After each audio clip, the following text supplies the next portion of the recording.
VVK, Bismarck, boom shelete. Inga fei, nati bo, fire temp.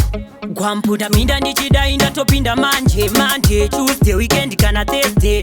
Flip and the place, nati flip and the place. Flip and the place, nati flip and the place. Me a bad girl, me a bad girl. Me a bad girl, me a bad girl. Fresh and clean, me na fresh and clean. Fresh and clean, me na fresh and clean. Auta breast is a no man curse. Daga nyara ni tonza mure. Wata team wata gwan wata. Narova ngoma bari kubaba ngoti bata. Vano gombe ya ngoma bati avachati bata. Arbo maji aindi simbi sandi chingo bata.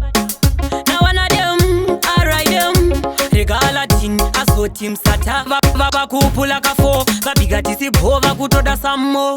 Kumira mafan kuno tongo zibata. Toti gaga vasafunge kudadada.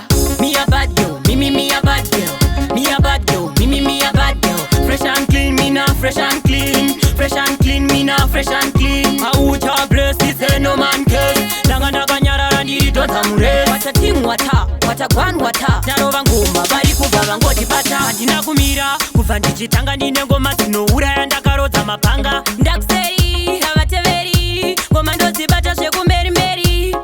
Ndapinda ndichida indatopinda manje. Tuesday, weekend kana Thursday. Flip and the place, ndati flip and the place. Flip and the place, ndati flip and the place. Me a bad girl, me a bad girl. Me a bad girl, me a bad girl. Fresh and clean, me na fresh and clean. Fresh and clean, me na fresh and clean. Auta breast is a no man curse. Daga nyara randi tonza mure. Wata team wata gwan wata. Narova ngoma bari kubaba ngoti bata. Vano gombe ya ngoma bati avachati bata. Arbo maji aindi simbi sandi chingo bata.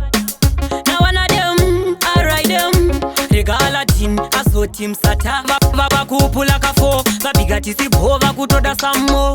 Kumira mafan kuno tongo zibata. Toti gaga vasafunge kudadada. Me a bad girl, me a bad girl. Me a bad girl, me a bad girl. Fresh and clean, me na fresh and clean. Fresh and clean, me na fresh and clean. Auta breast is a no man curse. Daga nyara randi tonza mure. Wata team wata gwan wata. Narova ngoma bari kubaba ngoti bata.